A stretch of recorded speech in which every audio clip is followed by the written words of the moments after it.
Un saludo cordial a todos ustedes. Nosotros somos el grupo número 3. El día de hoy vamos a exponer acerca sobre el diseño, implementación y programación del microcomputador con los microprocesadores 8085 y 8086. Los integrantes son mi persona, José Alcalde, Tracy Adriano, Darlene Latorre, Benjamín Vigo, Julio Saavedra y por último Ximena Mendoza. Bueno, el primer tema que vamos a abordar son las 5 generaciones de las computadoras. Me gustaría empezar definiendo qué era una computadora. Hace algunos siglos, esta se le tenía como el trabajo que se le daba a una persona, la cual realizaba cálculos matemáticos complejos. Conforme fueron pasando los años, esta necesidad incrementó. Una persona ya no era capaz, solo tomaba mucho tiempo realizar dichos cálculos. Así que el término, la definición fue cambiando conforme pasaron los años a un ámbito moderno. Ahora se le conoce como que una máquina capaz de procesar múltiples cantidades o volúmenes de información automáticamente siguiendo instrucciones. La primera generación va desde 1940 y 1956. Bueno, las características estas eran muy grandes, ocupaban mucho espacio y eran muy costosas, emitían mucho calor, lo cual hacía que los componentes se malogren muy rápido. La velocidad de procesamiento era muy limitada, lenta. Hubo un problema a la vez, el almacenamiento mediante tarjetas perforadas, al igual que la entrada, tarjetas perforadas o cintas magnéticas, y la salida mediante impresiones. El lenguaje de programación era código binario unos y ceros, y la tecnología que se utilizaba eran los tubos de vacíos. Estos se calentaban y fallaban con gran facilidad. Eso también se debe a que en esta generación las computadoras se lograban calentar demasiado, haciendo que los componentes se malogren muy rápido. Los ejemplos son la ENIAC, la máquina ENIAC en 1946. Esta fue creada y utilizada por el ejército estadounidense para calcular la trayectoria de proyectiles durante la Segunda Guerra Mundial, ¿no? Bueno, pasando a la segunda generación desde 1956 a 1963, la principal diferencia, el principal avance que se nota en esta generación es el tamaño y la velocidad.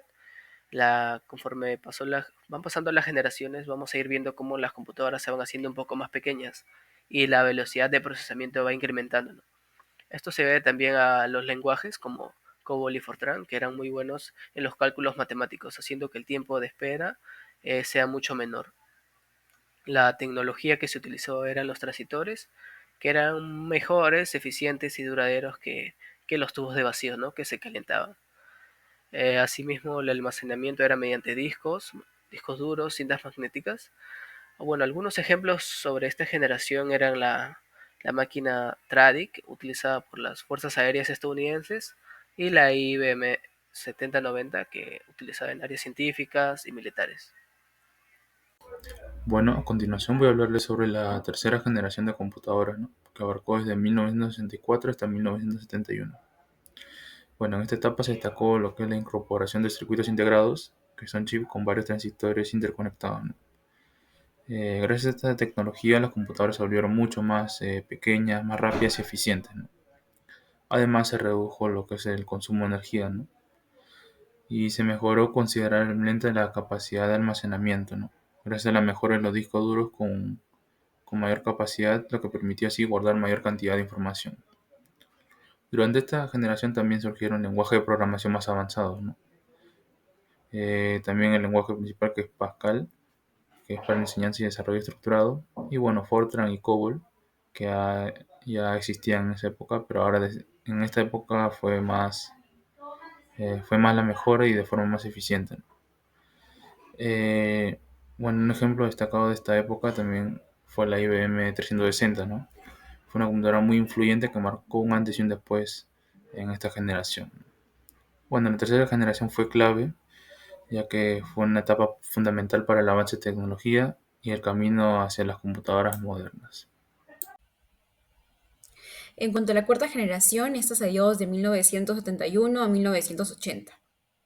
En cuanto a la tecnología, se dio la aparición del microprocesador, un chip que integraba todos los componentes básicos de la computadora, el CPU, en un solo circuito integrado.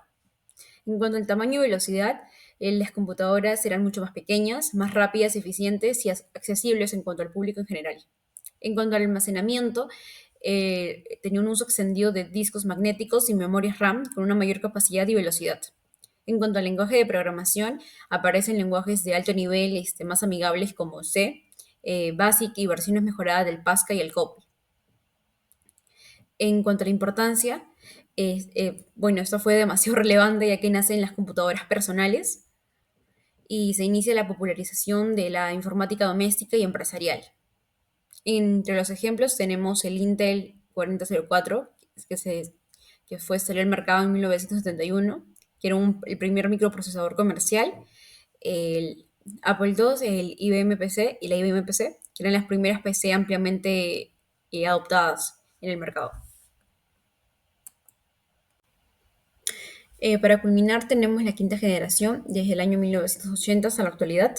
En cuanto a la tecnología, se cuenta con los que son microprocesadores avanzados, chips multicore, nanotecnología y la inteligencia artificial. La inclusión de redes, la computación en la nube y los dispositivos móviles. En cuanto al tamaño y velocidad, ya existen equipos ultracompactos, desde laptops hasta smartphones, con altísima velocidad de procesamiento. En cuanto al almacenamiento, se cuentan con lo que son memorias sólidas, el almacenamiento en la nube incluso en capacidades que superan los terabytes. En cuanto al lenguaje de programación, está lo que es Python, Java, C++, el JavaScript y entre otros, que están enfocados en múltiples plataformas y aplicaciones, IA, web, etc. En cuanto a la importancia, está la interacción natural con el usuario mediante voz, gestos, y también los que son las computadoras inteligentes, con la capacidad de aprender y adaptarse, como la IA, y la expansión global del acceso a la tecnología. Ahora continuamos con el capítulo 2, donde hablaremos sobre los microprocesadores Intel. Comenzamos con el microprocesador 8080 Intel, el cual se puede considerar el primer microprocesador exitoso de Intel. Este tiene una arquitectura de 8 bits, además de su bus de direcciones que es de 16, lo que le permite acceder hasta 64 KB de memoria, es decir, 54.000 posiciones distintas para guardar o leer datos. Opera a 2 MHz, o sea, realiza 2 millones de ciclos por segundo. Además, este microprocesador utiliza tecnología NMOS, que significa que sus transistores eran más rápidos que los anteriores, aunque consumían más energía. Esto permitió mayor velocidad que procesamiento. Un dato interesante es que el 8080 se utilizó en la Altair 1800. Esta fue considerada la primera computadora personal y gracias a ella nació Microsoft. Continuamos con el microprocesador de Intel 8085, el cual fue lanzado en 1977. Es un microprocesador de 8 bits, el cual fue diseñado como una evolución directa del 8080. Este incorpora mejoras en comparación del anterior, lo cual simplifica su uso y aumenta su rendimiento. Por ejemplo, esto solo requiere de una fuente de alimentación de más 5 voltios, lo cual reduce su consumo y complejidad. Además, incluye un generador de reloj interno, eliminando la necesidad de chips externos. También fue fabricado con tecnología HMOS, lo que mejora la velocidad y eficiencia energética. Esta también utiliza un bus de datos multiplexado para compartir líneas entre datos y direcciones. El 8085, en cuanto a sus interrupciones, puede responder a 5 tipos, cuales sirven para atender señales externas como alertas o tareas urgentes. La más importante, se puede destacar la track, que no se puede desactivar. También permite comunicación serie, es decir, envía y recibe datos por una sola línea usando 2 pines, las cuales son llamados SOT y SID. Son controlados con direcciones especiales. Además, viene con un chip de 40 pines, como el 8080, pero con mejoras, ya que ésta puede controlar el reloj y compartir las líneas de datos y direcciones para ahorrar espacio. Luego llegó el Intel 8086 en 1978, que fue el primer paso hacia una arquitectura más potente, ya que era un microprocesador de 16 bits, lo que significa que podía procesar el doble de información en comparación con el 8085, ya que este tenía un bus de direcciones de 20 bits, lo que le permitía acceder hasta 1 MB de memoria. Además, operaba entre 5 y 10 MHz, Y lo relevante, sobre todo lo peculiar de este microprocesador es que introdujo la famosa arquitectura x86, que actualmente se usa en muchos procesadores actuales como lo son los Intel Core, ¿no? Este se puede decir que fue un gran salto para la informática moderna. Ya luego, en el siguiente año, en el 79, se lanza el microprocesador 8088, el cual es una versión del 8086, pero con un bus de datos externo de 8 bits. ¿Esto qué significa? Internamente era de 16 bits, pero se comunicaba con otros componentes como si fuera de 8 bits, lo cual permitió usar hardware más barato y compatible con los sistemas de 8 bits de la época.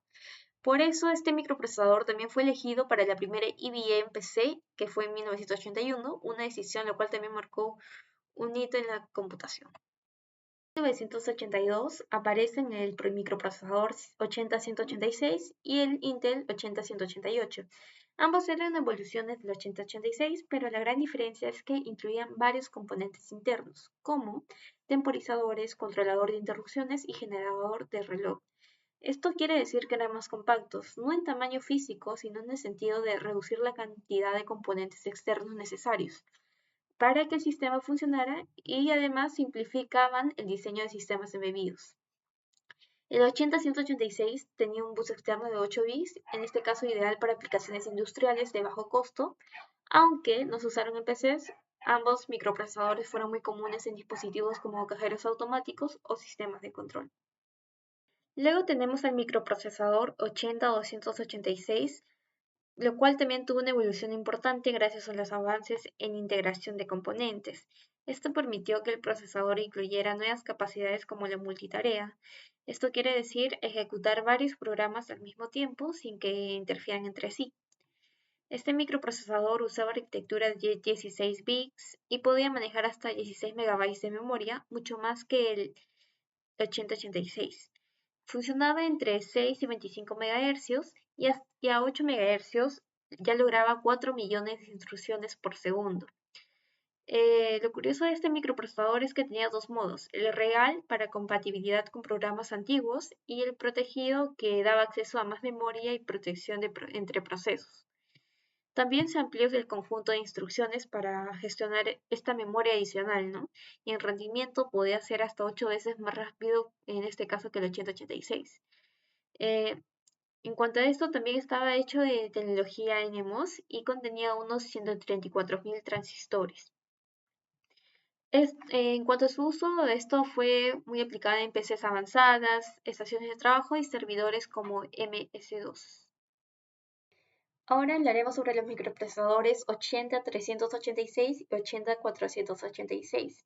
En cuanto al primero, este fue lanzado en 1986, fue el primer procesador de 32 bits, lo cual esto le permitió manejar hasta 4 GB de memoria, mucho más que los anteriores. Esto también fue más rápido, mejor para tareas como gráficos y multitarea. También traía una parte especial que ayudaba a manejar la memoria, lo cual lo hacía más fácil el trabajo del software en este caso. Esto también tuvo varias versiones, incluyendo una más económica y otra para computadoras pequeñas y sistemas técnicos como AutoCAD. Ahora, en cuanto al Intel, el procesador 80-486, este mejoró aún más su rendimiento, ya que este incluía una memoria caché interna que aceleraba el acceso a datos. También tuvo varios modelos o versiones, en este caso como el 486DX, el 486X, el DX4, que era el más veloz. En cuanto a estos procesadores, también tenían una unidad para hacer cálculos matemáticos mucho más rápidos. Y por último, añadir que estas incluían instrucciones más modernas y una forma más eficiente de manejar la memoria. En resumen, podemos decir que estos dos procesadores marcaron grandes avances para que las computadoras fueran más rápidas, potentes y capaces de manejar programas más exigentes como lo que ya mencionaba anteriormente. En el capítulo 2 hablaremos sobre los microprocesadores de la familia Pentium, el cual marcó un gran salto en cuanto a rendimiento. Esta apareció en 1993 y trajo una arquitectura innovadora llamada superescalar. Esto significa que podía ejecutar más de una instrucción a la vez, usando dos vías paralelas llamadas U y B. En este caso, la vía U ejecutaba operaciones más complejas como cálculos y la vía B hacía instrucciones más simples. También se mejoró la memoria caché, en este caso la separó en 8 kilobytes para datos y 8 kilobytes para instrucciones, lo que hizo que todo fuera más rápido, ¿no? También hubo un problema con los primeros modelos, en este caso un error en la división FD, pero lo cual fue corregido en los siguientes. Luego más adelante se lanza el Pentium MMX, el cual introdujo instrucciones multimedia para gráficos, sonido y video. En este caso con una velocidad de hasta 233 MHz. Además se optimizó el uso de energía con técnicas de reducción de voltaje. Ahora, si vemos en la tabla comparativa que tenemos, vamos a observar que el 80386 fue el primero en usar 32 bits y traer una unidad de gestión de memoria. Luego tenemos el 80486 que añadió una unidad de punto flotante y caché interna. Y luego, por último, el Pentium, ya con una arquitectura de 64 bits y más caché, marcó el inicio de las computadoras multitarea y con gráficos más avanzados.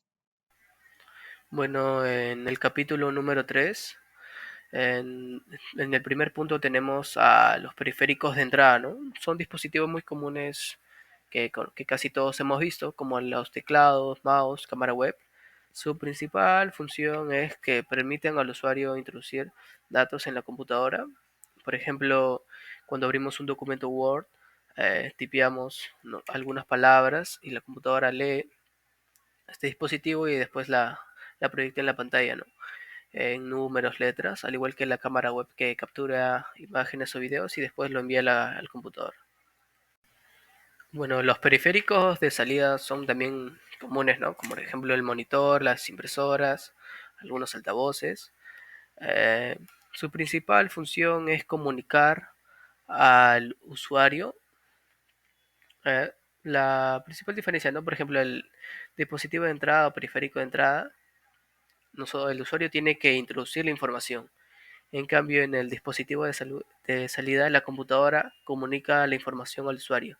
En esto se puede ver los monitores, permiten visualizar información, imágenes, textos. Las impresoras, ingresamos un documento digital y nos bota un documento en físico. Los altavoces, escuchar música. Las radios, también escuchar. Los parlantes reproducen audio. Los periféricos de entrada y salida, estos mezclan las dos funcionalidades, ¿no? Por ejemplo, realizan simultáneamente las funciones de entrada y salida, tanto como las pantallas táctiles, las tarjetas de red, que reciben y envían datos. En los periféricos de almacenamiento, su principal función es guardar información temporal o permanente. Algunos de estos ejemplos de estos dispositivos son, por ejemplo, los discos duros o los discos sólidos, HDD y SSD, las tarjetas USB, los CD, para almacenar información. Bueno, durante mucho tiempo no se recomienda los USB ya que se malogra la información. Lo más recomendable son los HDD. En los periféricos de comunicación, estos son principalmente el intercambio de datos entre computadoras y redes. Aquí aparecen las redes Wi-Fi, el modem, que la tecnología Bluetooth, ¿no?, que son para la movilidad de datos e información entre diferentes dispositivos de computación. Por ejemplo, el modem envía señal a un computador y el computador también recibe dicha señal y con esto puede navegar internet. Bueno, a continuación les voy a explicar respecto al capítulo 4, el diseño de las computadoras con los microprocesadores 8085 y 8086. Voy a explicar respecto a dos diseños. Uno es el diseño básico con el microprocesador 8085, en el cual es un sistema simple basado en una arquitectura de 8 bits, donde la CPU principal es el 8085. En este diseño se incluyen los siguientes componentes, ¿no? Tenemos lo que es la memoria RAM y ROM, que permiten almacenar datos temporales y permanentes, los decodificadores de direcciones, que ayudan a identificar a qué parte del sistema se está accediendo, también un reloj que sincroniza las operaciones internas del procesador y algunos periféricos básicos como botones o LEDs. Bueno, en este tipo de diseño se utiliza principalmente para sistemas educativos, en práctica de laboratorio o en controladores simples, ¿no?, como semáforos o automatismos básicos. Y una de sus mayores ventajas son su bajo costo y su fácil implementación. Bueno, ahora a continuación pasamos con el sistema de interfaz de entrada y salida mediante 8255, ¿no? Aquí se mantiene el microprocesador 8085, pero se le agrega un chip llamado 8255, ¿no? Que es un controlador de periféricos programable. Este chip permite conectar múltiples dispositivos de entrada y salida al sistema, ¿no? Como teclados, pantallas, sensores o motores, ¿no? Lo que hace posible crear aplicaciones más completas, ¿no? Este chip 8255 tiene 3 puertos programables, lo que permite manejar varios periféricos al mismo tiempo y de forma ordenada, ¿no? Este diseño tiene como propósito principal mejorar el control de dispositivos externos y ofreciendo mayor versatilidad, ¿no? Bien, continuando con el diseño de las computadoras con los microprocesadores 8085 y 8086, tenemos el diseño con interrupciones prioritarias 8259. Como descripción tenemos el uso del controlador de interrupciones 8259A con el 8085 o 8086. Su objetivo vendría a ser el manejo eficiente de múltiples solicitudes de interrupciones por prioridad, y en la aplicación sería sistemas que requieren respuestas rápidas a eventos externos. El siguiente diseño vendría a ser el diseño mínimo con microprocesador 8086. La descripción de este vendría a ser configuración en modo mínimo del 8086, ¿no? Para sistemas pequeños. Sus componentes vendrían a ser un CPU 8086, un latch 8282, transistores 8286, reloj 8284 y memoria. Y su aplicación vendría a ser para microcomputadoras básicas de 16 bits. La ventaja que posee es que su arquitectura es más potente que el 8085, pero es aún simple. Luego tendríamos el diseño máximo del 8086, modo máximo. Descripción sería el uso del modo máximo del 8086, ideal para sistemas que son de multiprocesador o que vienen a ser de multitarea, ¿no? Los componentes en este caso vendrían a ser adición del controlador de bus 8288 y coordinación con otros procesadores, ¿no?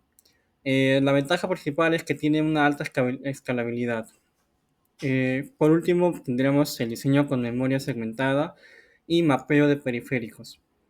La descripción de este es que el sistema aprovecha el modelo de memoria segmentada del 8086 para separar los códigos, los datos y la pila.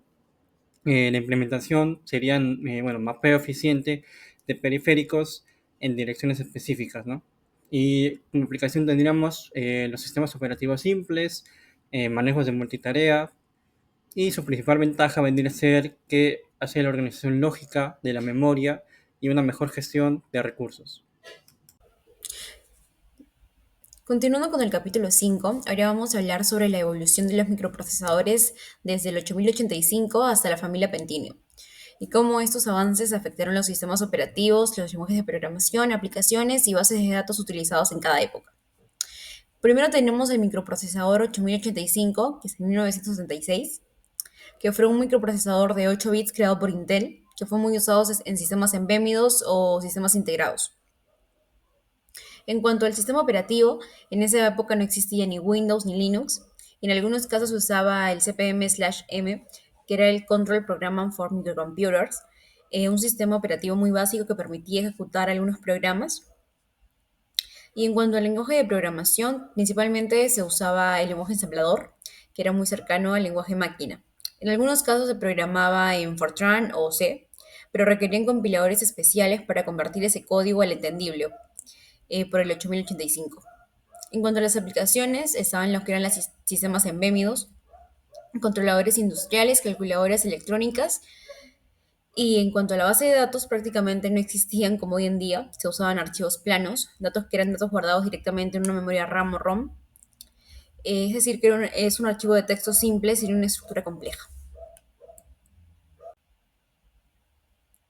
Ahora continuamos con los microprocesadores 8086 y 8088, que estaban presentes a finales de los 70 hasta los años 1980.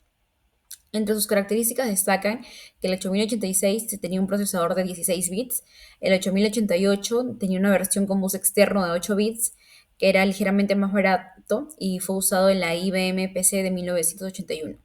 En cuanto al sistema operativo, se popularizó el MS-DOS, que era un sistema operativo que funcionaba mediante una línea de comandos, es decir, el usuario escribe las instrucciones en texto para que la computadora los ejecute. En cuanto al lenguaje de programación, apareció el Assembly, el BASIC, el Pascal y C. Y ya se empezaban a usar compiladores más avanzados. El BASIC era un lenguaje de programación amigable para los principiantes. El Pascal era utilizado más que nada en la educación.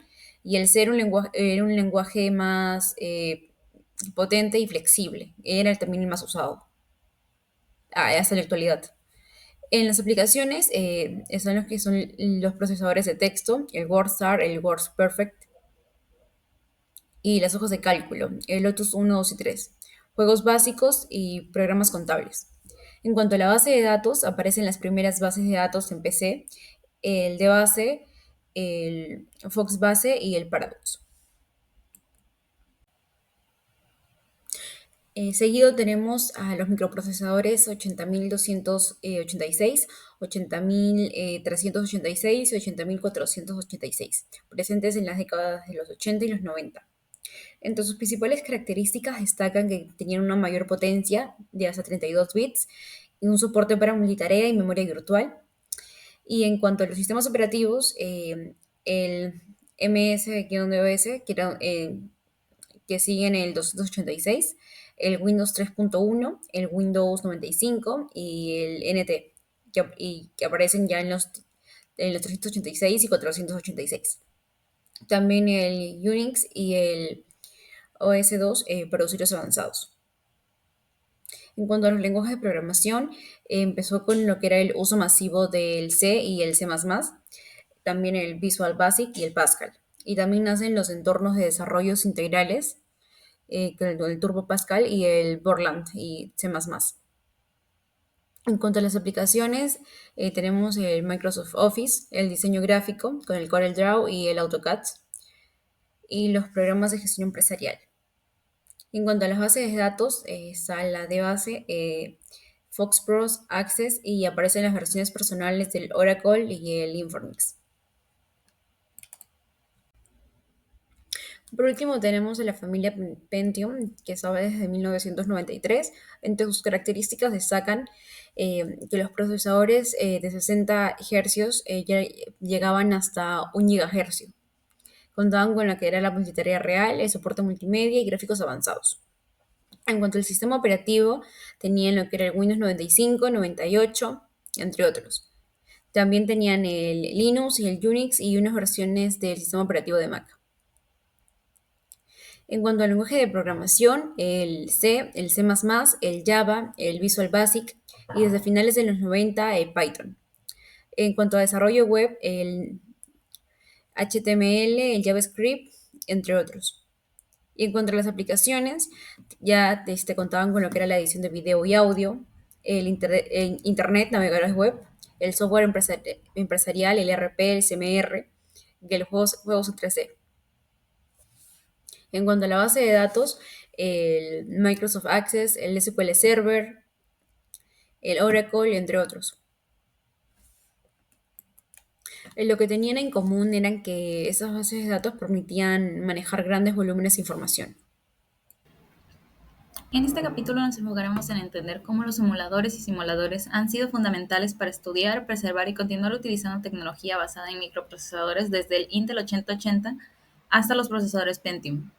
Estos sistemas permiten recrear entornos de hardware histórico, analizar su funcionamiento y ejecutar software antiguo en computadoras modernas, facilitando tanto el aprendizaje como la conservación del legado computacional. Un emulador es un software o hardware que no solo imita el comportamiento lógico de un procesador, sino también sus condiciones físicas, como las interrupciones o los tiempos de respuesta. Esto significa que con un emulador podemos ejecutar software antiguo exactamente como si estuviéramos usando la computadora original. Por ejemplo, con un emulador podríamos correr Windows 95 hoy en día sin necesidad del hardware antiguo. Esta capacidad resulta clave en el campo del retrocomputing, la preservación digital y también las pruebas de compatibilidad de software. En cuanto a los simuladores, a diferencia de los emuladores, estos se enfocan más en representar cómo funciona internamente un sistema, sin necesariamente replicar su comportamiento físico. Son ideales para educación, diseño de hardware, pruebas de programa ya que permiten observar cómo fluye la información a través de los registros y la memoria. Un ejemplo de uso educativo es el simulador Altair 8000, que permite visualizar de manera didáctica cómo funcionaban las primeras microcomputadoras sin necesidad de contar con el equipo real. Esta tabla nos permite comparar de manera clara los principales aspectos a diferenciar de un simulador y un emulador. Mientras que el simulador se enfoca en representar lógicamente el sistema, el emulador imita también la parte física. Un simulador se usa más en contextos educativos y de análisis, y no siempre puede ejecutar software original. En cambio, el emulador reproduce el hardware real y permite correr programas como si estuviéramos en el sistema original, lo que lo hace ideal para conservación de software o compatibilidad con plataformas antiguas. Algunos de los ejemplos que tenemos para el simulador tenemos el Altair 8800 para educación y para los emuladores el QEMU corriendo Windows 95 en una PC moderna. Bueno, tenemos al simulador GNU-SIM 8085, que es un programa de software libre, o sea, significa que es gratuito y puede modificarse, ¿no? Funciona tanto para Windows o para Linux, ¿no? Permite escribir, compilar y ejecutar distintos programas en lenguaje ensamblador, ¿no? En el cual es un lenguaje que se comunica directamente con el microprocesador. Bueno, también cuenta con sus características importantes como lo que es con que contiene una interfaz gráfica amigable, o sea, es fácil de usar y entender, ¿no? Incluye un editor de texto para escribir programas y ver los resultados. Permite ver de forma sencilla el contenido de los registros de la CPU y mientras se ejecuta el código que se ha generado, ¿no? También se permite ver la pila, stack, la memoria principal y las direcciones del sistema de entrada y salida. Fácil visualización de contenido de los flags o banderas del procesador, ¿no? O sea, eso es lo cual indican los resultados de operaciones lógicas, aritméticas y ayudan a tomar las decisiones dentro del programa, ¿no? Y por último, también la interfaz gráfica cuenta con y está traducida en varios idiomas que permite controlar y visualizar todo el proceso de programación, sin necesidad de utilizar líneas de comandos en una terminal. En cuanto a los microprocesadores Intel, estos marcaron un antes y un después en la historia de la informática. Fue el primer microprocesador realmente práctico, lanzado en 1974, y se convirtió en la base para computadoras personales como la Altair 8800. Su arquitectura de 8 bits, la capacidad de direccionar hasta 64 KB de memoria y sus registros internos lo hicieron un procesador revolucionario. Gracias a su éxito se impulsó el desarrollo de software y hardware que más adelante daría lugar a toda la familia de los procesadores x86 que seguimos utilizando hoy en día. QEMU es un emulador extremadamente versátil y potente que puede emular desde procesadores 386 hasta la familia Pentium moderna. Se puede usar en modo de emulación completa o modo de virtualización acelerada si se dispone de hardware compatible. Es ideal para correr sistemas operativos antiguos como Windows 95 o distribuciones antiguas de Linux. Se utiliza ampliamente en ciberseguridad, pruebas de sistemas, desarrollo de software a un nivel bajo. Su capacidad de tomar snapshot, emular periféricos y múltiples arquitecturas lo hace una herramienta imprescindible en la industria. El PSEM es un emulador diseñado especialmente para reproducir con precisión computadoras personales de la década de los 80 y 90. Emula desde el procesador 8088 hasta el Pentium 2, incluyendo BIOS real, tarjeta gráfica y de sonido. Es perfecto para jugar videojuegos antiguos o ejecutar software que ya no es compatible con PCs modernas. Su enfoque está en lograr una autenticidad total, incluyendo errores reales de hardware, lo que permite vivir la experiencia informática de esa época como si tuviéramos el equipo original frente a nosotros. El DOSBox es un emulador especializado en ambientes MS-DOS, perfecto para ejecutar juegos clásicos y programas de la era DOS. Aunque su enfoque principal es la recreación del entorno compatible con 286, 386 y 486, también puede emular algunos Pentium básicos. Su fortaleza está en la facilidad de su uso, su compatibilidad con gráficos y sonidos de la época, y su capacidad de ajustar la velocidad del CPU. Es una herramienta muy popular entre aficionados al retro computing y también entre educadores que buscan mostrar cómo funcionaban los sistemas antiguos. Los emuladores y simuladores son herramientas fundamentales en el desarrollo de software moderno. Permite depurar, optimizar y validar programas sin necesidad de tener hardware físico, lo cual es esencial en las etapas tempranas de un proyecto. En educación proporciona entornos seguros y controlados donde los estudiantes pueden experimentar con microprocesadores, observar el flujo de instrucciones y entender conceptos como registros, memoria y direccionamiento. Además, permite enseñar historia de la computación de forma interactiva y accesible. Además de su uso educativo y en desarrollo, estas herramientas tienen un gran valor en la preservación tecnológica. Permiten conservar juegos, sistemas operativos y aplicaciones históricas que de otro modo serían inaccesibles. Como funcionamiento, tenemos que crear breakpoints, monitoreos de registro y simulación de fallos de hardware. También son utilizados para estudiar el comportamiento de sistemas de condiciones críticas gracias a los emuladores como el QEMU o el PSEM. Se mantiene vivo el legado del software clásico y se promueve una cultura de conservación y estudio de la evolución informática. Este resumen nos muestra la evolución de los microprocesadores desde el Intel 8080 hasta el Pentium, junto con los emuladores y simuladores más representativos para cada generación.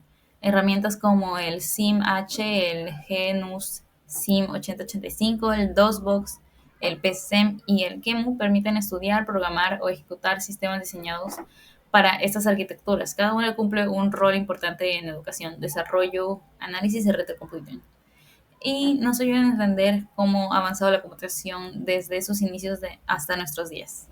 Muchas gracias.